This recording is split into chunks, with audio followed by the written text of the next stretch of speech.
రాజేశ్వర్ గారి ఇల్లు మరోసారి పచ్చటి మామిడి తోరణాలతో, రంగురంగుల పూలదండలతో కలకల్లాడుతుంది. సన్నాయి మేళం ఊరంతా వినిపిస్తోంది. కానీ ఈసారి వాతావరణంలో ఎలాంటి గందరగోళం, భయాలు లేవు. ఈరోజు రాజేశ్వరి గారి రెండో కుమారుడు విక్రమ్, అంజలి చెల్లెలు ప్రియల పెళ్లి. తన చిన్న కొడుకు పెళ్లి ఘనంగా చేయాలన్న రాజేశ్వరి గారి కోరిక, తన ప్రాణంగా ప్రేమించిన వాడితో 7 అడుగులు నడవాలన్న ప్రియ కళ అన్నీ ఈరోజు నెరవేరుతున్నాయి. ఇల్లంతా బంధువులతో, సందడితో నిండిపోయింది. కానీ ఈ పండగ వాతావరణం అంతా సాధ్యమైంది కేవలం ఒకరి త్యాగం వల్ల. ఆ త్యాగమూర్తి అంజలి. పెళ్లి కూతురు గదిలో ప్రియ ముస్తాబు చేసే పనిలో నిమగ్నమై ఉంది అంజలి. ప్రియకు ఎర్రటి జరి అంచున్న పట్టుచీర కట్టి, తలనిండా మల్లెపూలు పెట్టి, మెడలో వజ్రాలహారం అలంకరించింది. అద్దంలో తన చెల్లెల్ని చూసుకుంటూ అంజలి ముఖం సంతోషంతో వెలిగిపోతుంది. నా చిట్టి తల్లి ఈరోజు ఎంత అందంగా ఉందో, అచ్చం దేవకన్యలా ఉంది అని అంజలి దిష్టి తీసి ప్రియ నుదుటి మీద ఓ చిన్న నల్లబొట్టు పెట్టింది. కానీ అద్దంలో తనను తాను చూసుకుంటున్న ప్రియ కళ్ళల్లో సంతోషం కంటే ఎక్కువ బాధ కమ్ముకొని ఉంది. తన మెడలో పడుతున్న ఈ పూలమాల వెనుక తన అక్క మెడలో పడిన ముళ్ళబాల ఉందని ఆమెకు తెలుసు. విక్రమ్తో తను పంచుకోబోయే సంతోషాల పునాది తన అక్క కన్నీళ్ల మీద నిర్మించబడిందని ఆ క్షణంలో ప్రియను తీవ్రంగా కలిచివేస్తుంది. అంజలి వెనక్కి తిరిగి పూలబుట్ట తీసుకుంటుండగా ప్రియ ఒక్కసారిగా లేచి అంజలిని గట్టిగా కౌగిలించుకుంది. ప్రియ కళ్ళల్లోంచి కన్నీళ్లు జలజలారాలి అంజలి భుజాన్ని తడుపుతున్నాయి. ఏంటి ప్రియ, ఈ సమయంలో ఎందుకు ఏడుస్తున్నావు? మళ్ళీ మేకప్ పాడవుతుంది చూడు అని అంజలి కంగారుగా చెల్లెలి కన్నీళ్లు తుడవడానికి ప్రయత్నించింది. కానీ ప్రియ అంజలి 2 చేతులు తన చేతుల్లోకి తీసుకుని గట్టిగా పట్టుకుంది. ఆమె గొంతు వణుకుతోంది. అక్క, నా కోసం నువ్వు చేసిన త్యాగం నాకు తెలుసు. నువ్వు చేసిన సాక్రిఫైస్ ఎంతటితో నా మనసుకు తెలుసు. నన్ను ఒక రాణిలా బతికించడం కోసం నువ్వు ఆ రాక్షసుడితో. ప్రియ మాటలు పూర్తి చేయలేకపోయింది. నా ప్రేమ కోసం నీ జీవితాన్ని నాశనం చేశానని నా బతుకంతా ఈ అపరాధ భావం నన్ను వెంటాడుతూనే ఉంటుందక్క. నన్ను క్షమించు. ప్రియ మాటలకు అంజలి కళ్ళల్లో ఒక క్షణం ఓ సన్నటి పొర కమ్మింది. తన భవిష్యత్తు గురించి ఆలోచిస్తే ఆమెకు భయమే. కానీ ఆ భయాన్ని చెల్లెల ముందు ఎట్టి పరిస్థితుల్లోనూ బయటపడనివ్వకూడదని ఆమె నిర్ణయించుకుంది. అంజలి మృదువుగా ప్రియ బుగ్గని నిమిరింది. అత్యంత ప్రశాంతమైన, ప్రేమపూర్వకమైన చిరునవ్వును పెదవుల మీదకు తెచ్చుకుంది. పిచ్చిదానా, నా ప్రాణం ఎక్కడుందో నీకు తెలీదా? నేను ఏ పని చేసినా, ఎక్కడున్నా నాకెప్పుడు నీ కళ్ళల్లో సంతోషం చూడాలనుంటుంది. అది చాలు నాకు.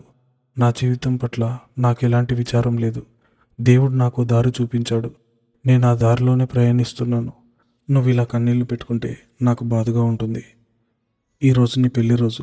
విక్రమ్ నీ కోసం ఎదురు చూస్తున్నాడు అని ప్రియను సముదాయించింది అంజలి. అంజలి మాటల్లో ఉన్న స్థిరత్వం, ఆ ప్రేమ చూసి ప్రియకు మరింత ఏడుపొచ్చింది.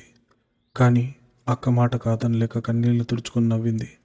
ముహూర్త సమయం ఆసన్నమైంది. పెళ్లి మండపంలో విక్రమ్, ప్రియ పక్కపక్కన కూర్చున్నారు. ఇద్దరు ముఖాల్లోనూ ప్రపంచాన్ని జయించిన ఆనందం ఉంది. రాజేశ్వర్ గారు సంతోషంగా అన్నీ దగ్గరుండి చూసుకుంటున్నారు. ఆ హడావిడిలో అందరికంటే ఎక్కువగా తిరుగుతోంది అంజలి. చెల్లెలికి అక్షింతలు అందించడం, బంధువులను పలకరించడం, ఫోటోగ్రాఫర్కు సూచనలు ఇవ్వడం, ఇలా ఏ క్షణము ఖాళీ లేకుండా తిరుగుతుంది. ముఖం మీద ఎక్కడా అలసట కనిపించనీయకుండా ఎంతో సంతోషంగా నవ్వుతూ ఫోటోలు తీస్తోంది. చెల్లెలు, విక్రమ్ ఒకరినొకరు చూసుకుంటూ నవ్వుకుంటున్న క్షణాలను తన ఫోన్లో బంధిస్తుంది. అంజలిని అలా చూస్తుంటే ఎవరికైనా ఆమె ప్రపంచంలోనే అత్యంత సంతోషకరమైన ఆడపిల్ల అనిపిస్తుంది. తన జీవితంలో ఏ లోటు లేదని, తను సంపూర్ణంగా ఉన్నానని ఆ నవ్వుతో అందరికీ నమ్మిస్తోంది. కానీ ఆ పెళ్లి పందిరికి దూరంగా హాల్లో ఉన్న ఒక పెద్ద రాతి స్తంభానికి ఆనుకొని నిలబడ్డాడు ఆదిత్య. అతను ఈరోజు మందు తాగలేదు. పెళ్లి పనుల్లో ఎక్కడ పాల్గొనకపోయినా ఒక మూల నిలబడి ఆ వేడుకను గమనిస్తున్నాడు. ముఖ్యంగా అతని కళ్ళు అంజలిని వెంబడిస్తున్నాయి. చుట్టూ ఉన్న వాళ్ళందరూ అంజలి ముఖంలో ఉన్న నవ్వును చూస్తున్నారు. కానీ ఆదిత్యకు మాత్రం ఆ నవ్వు వెనుక ఉన్న కాలిపోతున్న వేదన స్పష్టంగా కనిపిస్తోంది. పీటల మీద ఉన్న తన చెల్లెల్ని చూస్తున్నప్పుడు అంజలి కళ్ళల్లో ఓ తృప్తి ఉంది. కానీ అదే సమయంలో ఎక్కడో లోపల ఓ భయంకరమైన శూన్యం ఆమెను పట్టి పీడిస్తోంది. నా జీవితంలో ఇలాంటి అందమైన క్షణాలు ఇకెప్పటికీ రావు. నాకంటూ ఒక ప్రేమ లేదు. నా బతుకు ఒక చీకటి గదిగే పరిమితం అన్న సత్యం ఆమెను లోపల ఎంతలా దహించి వేస్తుందో ఆదిత్య పసిగట్టగలిగాడు. ఆమె వేస్తున్న ప్రతి నకిలీ నవ్వు, తన మనసులోని గాయాన్ని దాచుకోవడానికి ఆమె చేస్తున్న ప్రతి ప్రయత్నం ఆదిత్య గుండెలో ఏదో తెలియని భారాన్ని పెంచుతున్నాయి. ఒక మనిషి తన బాధను దాచుకుని ఇతరుల కోసం ఇంతలా నవ్వగలదా అని ఆశ్చర్యపోయాడు. మాంగల్యధారణ పూర్తయింది. ప్రియమెడలో విక్రమ్ 3 ముళ్ళు వేశాడు. ఆ సమయంలో అంజలి ఓ పక్కకు వచ్చి నిలబడింది. అందరూ అక్షింతలు వేస్తూ చప్పట్లు కొడుతున్నారు. అంజలి కూడా చప్పట్లు కొట్టింది. కానీ ఆ క్షణంలో ఎవరూ చూడటం లేదనుకుని నెమ్మదిగా తన తల పక్కకు తిప్పుకుంది. అప్పటిదాకా బలవంతంగా ఆపుకున్న ఓ కన్నీటి చుక్క ఆమె కంటి మూల నుంచి నెమ్మదిగా జారి బుగ్గ మీద పడింది. ఆమె వెంటనే తన చీర కొంగుతో ఆ కన్నీటిని తుడుచుకుని మళ్ళీ ముఖం మీద ఆ నకిలీ నవ్వులు పులుముకుంది. కానీ ఆ ఒక్క కన్నీటి చుక్క కింద పడలేదు. నేరుగా ఆదిత్య గుండె మీద పడింది. ఆ కన్నీటి చుక్కలో ఆమె ఒంటరితనం, ఆమె త్యాగం, తన వల్ల ఆమె పడుతున్న మూగ వేదన అన్నీ ఆదిత్యకు కళ్ళకు కట్టినట్టు కనిపించాయి. తన స్వార్థం, తన గతం అనే పంజరంలో ఎలాంటి తప్పు చేయని ఓ అందమైన పక్షిని తను ఎలా బంధించాడో అతనికి మొదటిసారి అంత స్పష్టంగా అర్థమైంది. అతనిక అక్కడ నిలబడలేకపోయాడు. బరువెక్కిన హృదయంతో నెమ్మదిగా అక్కడి నుంచి తమ గదిలోకి వెళ్ళిపోయాడు. పెళ్లి సందడి ముగిసింది. బంధువులంతా వెళ్ళిపోయారు. ప్రియా విక్రమ్ల శోభలం ఏర్పాట్లు ఇంకో గదిలో జరుగుతున్నాయి. ఇల్లంతా నెమ్మదిగా నిశ్శబ్దంలోకి జారుకుంది. రాత్రి 11 గంటలు. అంజలి తలుపు తీసుకుని తన గదిలోకి వచ్చింది. రోజంతా పడిన శ్రమ, అంతకు మించి రోజంతా నటిస్తూ గడిపిన మానసిక అలసట ఆమెను కుంగదీస్తున్నాయి. గదిలో ఆదిత్య కిటికీ దగ్గర నిలబడి బయటకు చూస్తున్నాడు. అంజలి నెమ్మదిగా వెళ్ళి డ్రెస్సింగ్ టేబుల్ ముందు నిలబడింది. చేతికున్న గాజులు ఒక్కొక్కటిగా తీస్తూ అద్దంలో తనను తాను చూసుకుంటుంది. రోజంతా తన చెల్లి కోసం పెదవుల మీద అంటిపెట్టుకున్న నవ్వు ఇప్పుడు మాయమైపోయింది. ఆ స్థానంలో ఓ అంతులేని అలసట, ఓ మూగ బాధ వచ్చి చేరాయి. ఇక రేపటి నుంచి ఏంటి? నా ప్రయాణం దేనికోసం? నా చెల్లి తన జీవితంలో సెటిల్ అయిపోయింది. నా బాధ్యత తీరిపోయింది. మరి నా జీవితం? ఈ ప్రశ్నలు ఆమెను తొలిచేస్తున్నాయి. గదిలో పిన్ డ్రాప్ సైలెన్స్. బయట వీస్తున్న గాలికి కిటికీ తెరలు కదులుతున్న శబ్దం మాత్రమే వినిపిస్తుంది. ఆదిత్య నెమ్మదిగా కిటికీ దగ్గర నుంచి వెనక్కి తిరిగాడు. అద్దం ముందు నిలబడి కన్నీళ్లు ఆపుకోవడానికి ప్రయత్నిస్తున్న అంజలిని చూశాడు. అతనిలో ఇంతకు ముందున్న మొరటుతనం ఇప్పుడు లేదు. ఎప్పుడూ తన బాధలోనే తను బతికే ఆదిత్య మొదటిసారి తన వల్ల ఒక మనిషి ఎంత బాధపడుతుందో ఆలోచించడం మొదలుపెట్టాడు. అతను నెమ్మదిగా అడుగులు వేసుకుంటూ అంజలి దగ్గరకు వచ్చాడు. అంజలి వెనక నిలబడ్డాడు. అద్దంలో ఇద్దరి ప్రతిబింబాలు కనిపిస్తున్నాయి. అంజలి ఉలిక్కిపడి తన గాజులు తీయడం ఆపి అద్దంలో ఆదిత్య కళ్ళల్లోకి చూసింది. అతని కళ్ళల్లో ఈరోజు మత్తు లేదు, కేవలం పారదర్శకమైన నిజాయితీ ఉంది. ఆదిత్య చాలా నెమ్మదిగా, ఎంతో మృదువైన గొంతుతో ఒక మాట అన్నాడు. నీకేమైనా కావాలంటే అడుగు. ఆ మాటలు గదిలో ఎంతో ప్రశాంతంగా కానీ బరువుగా ప్రతిధ్వనించాయి. అంజలికి ఒక క్షణం ఊపిరాడలేదు. ఆమె ఆశ్చర్యంతో ఆదిత్య వైపు తిరిగింది. ఒక తాగుబోతు తన లోకంలో తాను బతికేవాడు మొట్టమొదటిసారి తన భార్య అవసరాల గురించి, ఆమె కోరికల గురించి అడుగుతున్నాడు. నీకేమైనా కావాలంటే అడుగు అంటే కేవలం వస్తువులు కాదని అంజలికి తెలుసు. నువ్వు కోల్పోయిన సంతోషాన్ని నేను ఇవ్వలేకపోవచ్చు, కానీ ఈ 4 గోడల మధ్య నీకు ఏది కావాలన్నా నేను ఇస్తాను. నీ బాధను తగ్గించడానికి నేనేం చేయాలి? నీ ఒంటరితనాన్ని పోగొట్టడానికి నేనేం చేయాలి? నన్ను ఏమైనా అడుగు, నేను నీకోసం చేస్తాను అని ఆదిత్య ఒక్క మాటతో తన మనసును ఆమె ముందు పరిచాడు. ఎన్నో ఏళ్లగా మందుబాటిల్కి మాత్రమే పరిమితమైన అతని చేతులు ఇప్పుడు ఒక సంబంధాన్ని నిలబెట్టడానికి ముందుకొస్తున్నాయి. తన త్యాగాన్ని అతను గుర్తించాడని, తన కన్నీటికి అతను విలువిస్తున్నాడని అంజలికి అర్థమైంది. చీకటి పడింది. ఆకాశంలో నక్షత్రాలు ఒకదానికొకటి తోడుగా మెరుస్తున్నాయి. కానీ భూమి మీద మాత్రం ఎవరి ఒంటరితనం వాళ్ళది అన్నట్టుగా ఉంది ఆ రాత్రి వాతావరణం. పెళ్లి సందడి, బంధువుల కోలాహలం అంతా ముగిసిపోవడంతో రాజేశ్వర్ గారి ఇల్లు ఓ గాఢమైన నిశ్శబ్దంలోకి జారుకుంది. ఎవరి గదుల్లో వాళ్ళు విశ్రమిస్తున్నారు. అంజలి గదుల్లో టేబుల్ ల్యాంప్ వెలుగు మాత్రమే ఉంది. ఆ లేత పసుపు రంగు వెలుతురు గదిలో సగం వరకు మాత్రమే వ్యాపించి మిగతా సగం ఒక ప్రశాంతమైన చీకటి అలుముకొని ఉంది. కిటికీ పక్కనున్న కుర్చీలో కూర్చొనుంది అంజలి. ఆమె చేతిలో ఒక పాత పుస్తకం ఉంది. చలం రాసిన ప్రేమ కథల సంకలనం అది. పేజీలు తిప్పుతుంది కానీ ఆమె చూపులు అక్షరాల మీద లేవు. ఆమె మనసు ఎక్కడో గాల్లో తేలుతుంది. నిన్న రాత్రి ఆదిత్య అన్నమాట, నీకేదైనా కావాలంటే అడుగు, పదే పదే ఆమె చెవుల్లో మారుమోగుతుంది. ఒక రాక్షసుడని ఊరంతా ముద్ర వేసిన మనిషి లోపల ఇంత సున్నితమైన మనసుందా? ఒక కరుకుశిల లోపల కన్నీటి ఊట దాగుందా? అంజలి ఆలోచనలు ఓ కొలిక్కి రావడం లేదు. గడియారం ముళ్ళు టిక్ టిక్ మని శబ్దం చేస్తూ రాత్రి 10:30 దాటిందని చెప్తోంది. గది తలుపు నెమ్మదిగా తెరుచుకుంది. అంజలి ఉలిక్కిపడి తల పైకెత్తి చూసింది. గుమ్మం దగ్గర ఆదిత్య నిలబడున్నాడు. అతను ఈరోజు బయటకు వెళ్ళలేదు, మందు తాగలేదు. పెళ్లి హడావిడిలో రోజంతా ఒక మూల సైలెంట్గా ఉన్నవాడు ఇప్పుడు గదిలోకి వచ్చాడు. అతని ముఖంలో అలసట ఉంది, కానీ మత్తు లేదు. ఆ కళ్ళల్లో ఎప్పటిలాగా కోపం కానీ ఆవేశం కానీ లేవు. ఓ రకమైన అంతు చిక్కని ప్రశాంతత, దానికి మించిన బరువైన ఒంటరితనం ఆ కళ్ళల్లో కనిపిస్తున్నాయి. అంజలి తన చేతుల్లో ఉన్న పుస్తకాన్ని ఒడిలో పెట్టుకుని కొద్దిగా కంగారుగా సర్దుకుని కూర్చుంది. అతను ఏమైనా మాట్లాడతాడేమో అని ఎదురు చూసింది, కానీ ఆదిత్య ఏమీ మాట్లాడలేదు. తలుపు వేసి నెమ్మదిగా నడుచుకుంటూ ఆమె వైపు వచ్చాడు. అతని అడుగుల్లో తడబాటు లేదు. గదిలో ఈరోజు మందు వాసన లేదు. కేవలం అతని చొక్కాకున్న వాసన మాత్రమే గాలిలో కలిసి వస్తుంది. ఈ మార్పు అంజలికి చాలా కొత్తగా అనిపించింది. ఆదిత్య వచ్చి అంజలి కూర్చున్న కుర్చీకి కొద్ది దూరంలో మంచమంచున కూర్చున్నాడు. ఇద్దరి మధ్య కేవలం ఒక అడుగు దూరం మాత్రమే ఉంది. ఆదిత్య చూపులు నేల మీద పడున్నాయి. అంజలి చూపులు పుస్తకం మీద ఉన్నాయి. కానీ ఇద్దరి మనసులు మాత్రం ఒకరినొకరు చదువుకుంటున్నాయి.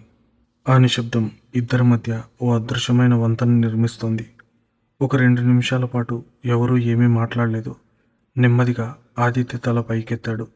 అంజలి చేతుల వైపు చూశాడు. పుస్తకాన్ని పట్టుకున్న ఆమె సన్నటి వేళ్ళు, గోరింటాకు రంగు తగ్గిపోయిన ఆమె అరచేతులు వాటికి అలాగే రెప్పవాల్చకుండా చూస్తుండిపోయాడు. తర్వాత అతను కొద్దిగా ముందుకు వంగాడు. తన కుడి చేతిని నెమ్మదిగా పైకి లేపాడు. అంజలి గుండె ఒక్కసారిగా వేగంగా కొట్టుకోవడం మొదలైంది. అతనేం చేయబోతున్నాడు? ఎందుకు తన చేయిని ముందుకు తీసుకొస్తున్నాడు? ఆమె శ్వాస గొంతులోనే ఆగిపోయినట్టు అనిపించింది. కళ్ళు పెద్దవి చేసి అతని చేతి వైపు చూస్తోంది. ఆదిత్య చేయి గాల్లో నెమ్మదిగా ప్రయాణించి అంజలి ఒడిలో ఉన్న ఆమె ఎడమ చేతి మీద వాలింది. ఒక స్పర్శ. ఆదిత్య తన మొరటి వేళ్లతో అంజలి మృదువైన చేతిని చాలా సున్నితంగా పట్టుకున్నాడు. ఆ పట్టుకోవడంలో ఎలాంటి ఒత్తిడి లేదు. ఒక గాజు బొమ్మను ఎంత జాగ్రత్తగా పట్టుకుంటారో అంత జాగ్రత్తగా పట్టుకున్నాడు. అతని అరచేతిలో ఉన్న వెచ్చదనం అంజలి చల్లటి చేతుల్ని తాకగానే అంజలి నరాల్లో ఒక సన్నటి విద్యుత్ తరంగం ప్రవహించినట్టు అనిపించింది. అంజలి శరీరం ఒక్కసారిగా బిగుసుకుపోయింది. ఊపిరి తీసుకోవడం కూడా మర్చిపోయింది. ఒక పురుషుడి స్పర్శ ఆమెకు అదే తొలిసారి. అది కూడా ఎవరిని చూసి ఊరంతా భయపడుతుందో, ఎవరితో తన జీవితం నరకమవుతుందని తను అనుకుందో ఆ మనిషి స్పర్శ. సహజంగానైతే ఆ స్పర్శ తగలగానే ఆమె తన చేతిని వెనక్కి లాక్కోవాలి. భయంతోనో కోపంతోనో అతన్ని దూరం నెట్టాలి. కానీ ఆశ్చర్యకరంగా అంజలి తన చేతిని తీయలేదు. ఎందుకంటే ఆ స్పర్శలో కామం లేదు, అధికారం లేదు. ఆ స్పర్శ ఓ భర్త తన భార్య మీద చూపించే పెత్తనంలా అస్సలు లేదు. ఆ పట్టుకోవడంలో ఓ అనాథ పిల్లాడు దారి తప్పిపోయి భయపడుతూ అమ్మ చేయి పట్టుకున్నంత ఆర్తి ఉంది. ఒక మునిగిపోతున్న మనిషి చివరి ఆశగా ఒక చెక్క ముక్కను పట్టుకున్నంత అవసరం ఉంది. నేను చీకట్లో ఉన్నాను, నన్ను వదిలేయకు, నాకు ఒక ఆసరా కావాలి అని అతని మౌనంగా ఆమెకు చెప్తున్నట్టుగా ఆ స్పర్శ అంజలికి అర్థమైంది. ఆ అర్థం ఆమె చేతిని అక్కడి నుంచి కదలనివ్వలేదు. ఇద్దరూ ఏమీ మాట్లాడుకోలేదు. ఒక అక్షరం కూడా పలకలేదు. ఆదిత్య కళ్ళు ఆమె చేతి మీదే ఉన్నాయి. అంజలి కళ్ళు కూడా ఆదిత్య పట్టుకున్న తన చేతి మీదే ఉన్నాయి. గడియారం ముళ్ళు నెమ్మదిగా కదులుతుంది. నిమిషాలు గడుస్తున్నాయి. 10 నిమిషాలు, 20 నిమిషాలు, 30 నిమిషాలు. వారి భంగిమ మారలేదు. ఆదిత్య చేతిలో పట్టు సడల్లేదు. అంజలి తన చేతిని వెనక్కి లాగలేదు. అది ఓ అద్భుతమైన మౌన భాష. ఈ ప్రపంచంలో ఎన్నో ప్రేమ కథలు గంటల కొద్దీ మాట్లాడుకున్న మాటల మీద నిర్మించబడతాయి. కానీ వీళ్ళిద్దరి బంధం ఒకరి గాయాన్ని మరొకరు మౌనంగా పంచుకునే ఈ నిశ్శబ్దం మీద పునాదులు వేసుకుంటుంది. ఆదిత్య చేతిలో ఉన్న రఫ్నెస్ అంజలికి తెలుస్తుంది. బహుశా ఆ చేతులతో ఎన్నోసార్లు తనను తాను హింసించుకుని ఉంటాడు. ఎన్నో మందు సీసాలను పగలగొట్టుంటాడు. ఎన్నో నిద్రలేని రాత్రులు ఆ చేతులతోనే కన్నీళ్లు తుడుచుకుని ఉంటాడు. ఇప్పుడు ఆ కరుకు చేతులకు అంజలి స్పర్శ ఓ అమృతంలా అనిపిస్తోంది. ఆదిత్య శరీరంలో ఎన్నో ఏళ్లుగా పేరుకుపోయిన అశాంతి ఆ స్పర్శ ద్వారా నెమ్మదిగా కరిగిపోతున్నట్టుగా అతను ఫీల్ అవుతున్నాడు. అంజలికి కూడా ఇదొక కొత్త అనుభవం. తనొకరి జీవితానికి ఎంత అవసరమో, తన ఉనికి ఒక మనిషికి ఎంత ప్రశాంతతనిస్తుందో ఆమెకు మొదటిసారి అర్థమవుతోంది. ఆ పట్టులో ఉన్న వెచ్చదనం నెమ్మదిగా ఆమె చేతిలోంచి ప్రవహించి నేరుగా ఆమె గుండెని తాకింది. ఆ తాకిడికి ఆమె గుండెలో ఒక మూల ఎప్పుడో చచ్చిపోయిన ఒక ఆశ, నాకంటూ ఒక ప్రపంచం ఉంటుంది, నన్ను అర్థం చేసుకునే మనిషి ఉంటాడు అన్న ఆశ నెమ్మదిగా ఊపిరి పోసుకుంటుంది. బయట గాలికి కిటికీ తెర రెపరెపలాడుతోంది. దూరాన ఎక్కడో కుక్కల అరుపులు ఆ రాత్రి నిశ్శబ్దాన్ని మరింత పెంచుతున్నాయి. గంట గడిచింది. 60 నిమిషాల సుదీర్ఘ నిశ్శబ్దం. 60 నిమిషాల పాటు ఒకరి చేతుల్లో మరొకరి చేయి. ఎక్కడా కదలిక లేదు, ఎక్కడా అసౌకర్యం లేదు. రెండు గాయపడిన పక్షులు ఒకే గూట్లో ఒకదానికొకటి వెచ్చదనాన్ని ఇచ్చుకుంటున్నట్టుగా గడిచింది ఆ గంట. నెమ్మదిగా ఆదిత్య తన చేతిని సడలించాడు. అతను గాలి పీల్చుకున్న విధానం ఓ పెద్ద భారం దించుకున్నంత ప్రశాంతంగా ఉంది. అంజలి చేతి మీద నుంచి తన చేయిని చాలా నెమ్మదిగా, ఇష్టం లేనట్టుగానే వెనక్కి తీసుకున్నాడు. అంజలి తన చేతిలో ఉన్న వెచ్చదనం అకస్మాత్తుగా దూరమైనట్టు ఫీల్ అయింది. ఆదిత్య మంచం మీద నుంచి లేచి నిలబడ్డాడు. అతను అంజలి ముఖంలోకి చూడలేదు. చూసే ధైర్యం అతనికి లేకపోవచ్చు, లేదా ఆ మౌనంలో వాళ్ళు పంచుకున్న భావాలను మాటలతో పాడు చేయకూడదని అనుకుని ఉండొచ్చు. అతను ఏం మాట్లాడకుండా నెమ్మదిగా అడుగులు వేసుకుంటూ వెళ్ళి గదిలో అవతల వైపు ఉన్న తన పరుపు మీద పడుకున్నాడు. గోడ వైపు తిరిగి కళ్ళు మూసుకున్నాడు. అంజలి అలాగే కుర్చీలో ఉండిపోయింది. ఆమె ఒడిలో ఇంకా పుస్తకం అలాగే ఉంది. ఆమె చూపులు తన ఎడమ చేతి వేళ్ల మీద ఉన్నాయి. ఆదిత్య గంటసేపు పట్టుకున్న ఆ వేళ్ళు ఇంకా కొద్దిగా వణుకుతున్నాయి. ఆ స్పర్శ తాలూకు ముద్ర ఆమె చర్మం మీద, ఆమె ఆత్మ మీద అలాగే ఉండిపోయింది. అంజలి తన కుడి చేత్తో ఆదిత్య పట్టుకున్న తన ఎడమ చేతిని వేళ్లను నెమ్మదిగా నిమిరింది. ఆమె గుండె వేగంగా కొట్టుకుంటోంది. డప్ డప్ డప్. ఆ శబ్దం ఆమెకే స్పష్టంగా వినిపిస్తోంది. ఏంటి ఫీలింగ్? ఇది భయమా? కాదు. జాలా? జాలైతే గుండెందుకు ఇంత వేగంగా కొట్టుకుంటుంది? ఒక తాగుబోతు రాక్షసుడు అనుకున్న వాడి స్పర్శ తనలో ఎందుకు ఇంత అలజడి సృష్టిస్తోంది? ఆ నిశ్శబ్దంలో తనెందుకు అంత భద్రతగా ఫీల్ అయింది? అంజలికి ఈ ప్రశ్నలకు సమాధానాలు దొరకలేదు. కానీ ఒకటి మాత్రం నిజం. ఆ గంటసేపు పంచుకున్న మౌనం, ఆ నిశ్శబ్దపు స్పర్శ వాళ్ళిద్దరి మధ్య ఉన్న అదృశ్యమైన గూడను బద్దలు కొట్టాయి. వాళ్ళిక ఏమాత్రం ఇద్దరు అపరిచితులు కారు. చాలాసేపటి తర్వాత అంజలి నెమ్మదిగా కుర్చీలోంచి లేచింది. పుస్తకాన్ని టేబుల్ మీద పెట్టి లైట్ ఆపేసింది. చీకటి గదిలో తడుముకుంటూ వెళ్ళి తన మంచం మీద పడుకుంది. ఆ గదిలో ఇప్పుడు పూర్తిగా చీకటి. ఓ పక్కన ఆదిత్య, మరో పక్కన అంజలి. భౌతికంగా వాళ్ళిద్దరి మధ్య 5 అడుగుల దూరం ఉంది. కానీ ఆ రాత్రి ఇద్దరు వేర్వేరుగా పడుకున్నారు. కానీ ఇద్దరికీ నిద్ర రాలేదు. ఆదిత్య గోడ వైపు తిరిగి కళ్ళు మూసుకున్నాడు. కానీ అతని మనసంతా అంజలి చేతి స్పర్శ చుట్టూనే తిరుగుతోంది. ఎన్నో ఏళ్లుగా మందు సీసా వెతుక్కున్న అతని చేతులు ఇప్పుడు మొదటిసారి ఒక ప్రాణాన్ని పట్టుకున్న ఫీలింగ్లో ఉన్నాయి. ఆ వెచ్చదనం అతన్ని నిద్రపోనివ్వడం లేదు. అటువైపు అంజలి కిటికీ బయట కనిపిస్తున్న నక్షత్రాలు చూస్తూ పడుకుంది. ఆమె కనురెప్పలు వాలడం లేదు. ఆమె ఎడమ చేయి ఇంకా ఆమె గుండెపైనే ఉంది. ఆ వేగంగా కొట్టుకుంటున్న గుండె చప్పుడు ఆమెకు నిద్రను దూరం చేసింది. ఇద్దరికీ నిద్ర లేదు. ఎందుకు? శారీరకమైన దూరం ఉన్న మానసికంగా వారు ఒకరినొకరు అత్యంత దగ్గరయ్యారన్న నిజం వాళ్ళని నిద్రపోనివ్వడం లేదు. ప్రేమ అనే పదం పలక్కుండానే ఆ మౌన స్పర్శ ఇద్దరి గుండెల్లో ప్రేమకు మొదటి బీజం వేసింది. ఆ నిద్రలేని రాత్రి వాళ్ళ కొత్త జీవితానికి మొట్టమొదటి ఆశాకిరణం. ఆకాశంలో సూర్యుడు మండుతున్నాడు. మధ్యాహ్నం 2 గంటల సమయం. గాల్లో ఎలాంటి కదలిక లేదు. చెట్టు ఆకులు కూడా నిశ్చలంగా ఉండిపోయాయి. రాజేశ్వర్ గారి ఇంట్లో కూడా అదే రకమైన నిశ్శబ్దం ఆవహించింది. రాజేశ్వర్ గారు గుడికి వెళ్ళారు. విక్రమ్ ప్రియ తమ కొత్త జీవితాన్ని మొదలు పెడుతూ 3 రోజుల ట్రిప్ కోసం ఊరు వెళ్ళారు. ఆదిత్య తన గదిలో నిద్రపోతున్నాడు. ఇంట్లో కేవలం అంజలి మాత్రమే మెలకువగా ఉంది. ఇంటి పనులన్నీ ముగించుకుని అంజలి రాజేశ్వర్ గారి గదిని శుభ్రం చేయడానికి లోపలికి వెళ్ళింది. ఆ గది ఎప్పుడూ ఎంతో పద్ధతిగా ఉంటుంది. అంజలి బట్టలు మడతపెట్టి బీరువాలో సర్దుతోంది. అప్పుడే బీరువా లోపలున్న ఓ చిన్న చెక్క సొరుగు సగం తెరుచుకుని ఉండడం ఆమె గమనించింది. బహుశా రాజేశ్వర్ గారు గుడికి వెళ్లే ముందు తొందరలో దాన్ని సరిగ్గా మూసుండరు. అంజలి ఆ సొరుగును మూయడానికి చేయి వేసింది. కానీ లోపలిరుక్కున్న ఓ పాత డైరీ వల్ల అది మూసుకోలేకపోయింది. ఆ డైరీని సరిచేద్దామని అంజలి బయటకు తీసింది. అది తీస్తున్న క్రమంలో ఆ డైరీ మధ్యలో ఎన్నో ఏళ్లుగా నలిగిపోయి ఉన్న ఒక పాత ఉత్తరం కింద పడింది. ఆ ఉత్తరం మీద ఉన్న రాత ఆడపిల్ల చేతిరాతలా ఉంది. ఎందుకో ఆ కవర్ చూడగానే అంజలి మనసులో ఏదో తెలియని అలజడి మొదలైంది. పరుల వస్తువులు చూడకూడదన్న విచక్షణ ఆమెను ఆపినా ఎందుకో ఆమె చేతులు దానంతటవే ఆ ఉత్తరాన్ని విప్పాయి. ఆ ఉత్తరం చదవడం మొదలుపెట్టిన అంజలికి కొన్ని క్షణాల్లోనే ఆ ఇల్లు, ఆ ప్రపంచం అంతా గిర్రున తిరుగుతున్నట్టు అనిపించింది. గౌరవనీయులైన రాజేశ్వరి గారికి, మీరు పంపిన డబ్బులు నాకు అందాయి. మీరు భయపడాల్సిన అవసరం లేదు. నేను ఆదిత్య జీవితం నుంచి శాశ్వతంగా వెళ్ళిపోయాను. మీరు ఆ రోజు ఆసుపత్రిలో నా ముఖం మీద చెప్పిన మాటలు నా జీవితాంతం మర్చిపోలేను. ఒక సామాన్యమైన పేద కుటుంబం నుంచి వచ్చిన అమ్మాయి మన ఫ్యామిలీకి ఏమాత్రం పనికిరాదు. నా కొడుకు పరువు తీయడానికి నిన్ను ఈ ఇంట్లోకి రానివ్వను అని మీరన్న మాటలు నా గుండెను ముక్కలు చేశాయి. ఆ రోజు జరిగిన ఆ చిన్న యాక్సిడెంట్ని మీరు అనుకూలంగా మార్చుకొని ఎంతటి దారుణాన్ని కొడిగట్టారో తలుచుకుంటే నాకు వణుకు పుడుతుంది.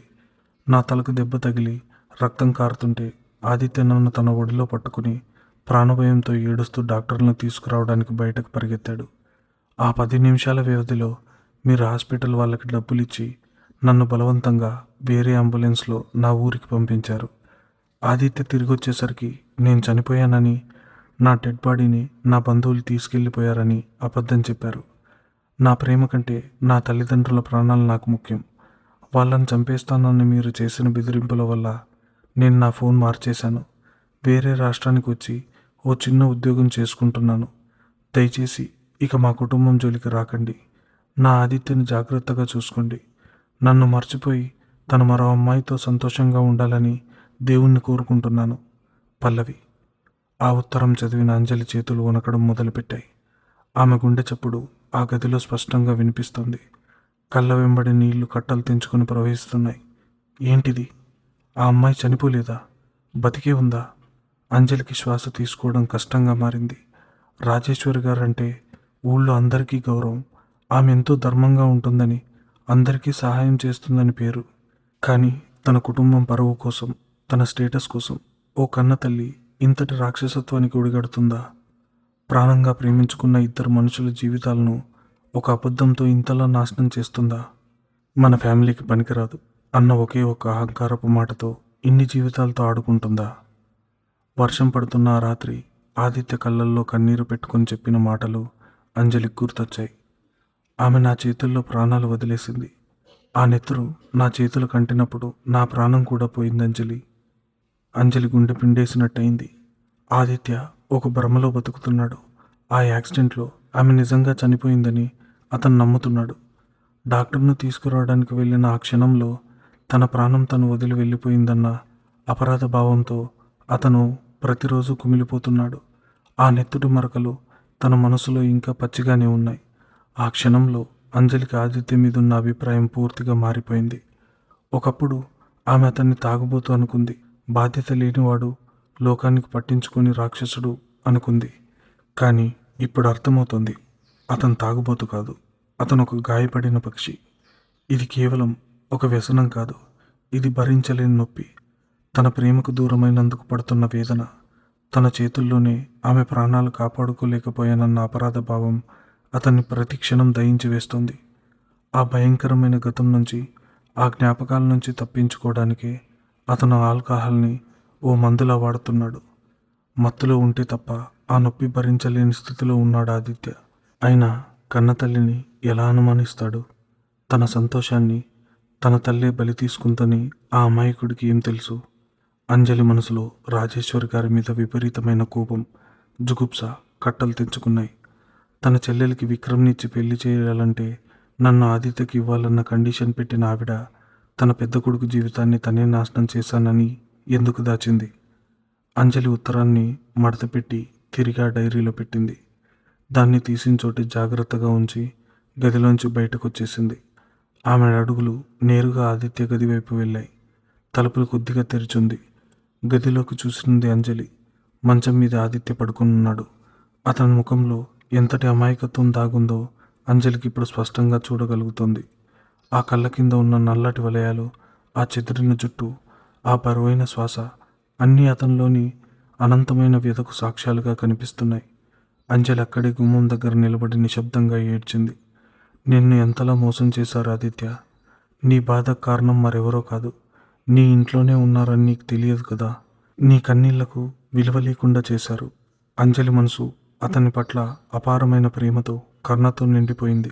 అతన్ని వెళ్ళి గట్టిగా హత్తుకుని అతని గాయాలను తన ప్రేమతో మాన్పాలని ఆమెకు అనిపించింది. అతని జీవితంలోకి మళ్ళీ వెలుగు తీసుకురావాలని ఆమె అంతరాత్మ బలంగా కోరుకుంటుంది. కానీ అదే సమయంలో ఒక భయంకరమైన సందేహం అంజలి మెదడును తొలిచేస్తుంది. ఆమె కళ్ళు తుడుచుకొని అక్కడే ఆగిపోయింది. ఆదిత్య వైపు అలాగే చూస్తుండిపోయింది. ఈ ఇంట్లో జరిగిన ఈ ద్రోహం నిజంగానే ఆదిత్యకు తెలీదా? తన ఆ యాక్సిడెంట్ని ఒక ప్రమాదంగానే నమ్ముతున్నాడా? ఒకవేళ రాజేశ్వరి గారే ఆ అమ్మాయిని పంపించేశారని, ఆమె ఇంకా బతికే ఉందని అతనికి తెలియకపోతే అతని తాగుడు వెనుక ఉన్నది కేవలం ప్రేమ కోల్పోయిన బాధ మాత్రమే. కానీ ఒకవేళ ఈ నిజం ఆదిత్యకు ముందే తెలుసా? ఆ అమ్మాయిని బెదిరించి పంపించిన తన తల్లి అన్న సత్యం, ఆ యాక్సిడెంట్ ఒక అబద్ధం అన్న నిజం ఒకవేళ అతనికి తెలిసి ఉంటే? అందుకేనా అతని ఇంటి వాతావరణాన్ని, మనుషుల్ని అసహించుకుంటూ దూరంగా ఉంటుంది? ఒకవేళ అతనికి తెలియకపోతే, ఎప్పటికైనా ఈ నిజం ఆదిత్యకు తెలిస్తే ఏమవుతుంది? తన జీవితాన్ని నాశనం చేసింది తన తల్లే అని తెలిసిన ఆ క్షణంలో ఎప్పుడు ఆవేశంగా ఉండే ఆదిత్య ఏ అగ్నిపర్వతంలా పేలుతాడు? ఆ ప్రళయంలో ఈ ఇల్లు, తనతో ముడిపడిన అంజలి జీవితం ఏమైపోతుంది అన్నది తెలుసుకోవాలంటే నెక్స్ట్ పార్ట్ కోసం వెయిట్ చేయండి. అంతవరకు ఈ ఛానల్ని సబ్స్క్రైబ్ చేసుకోండి.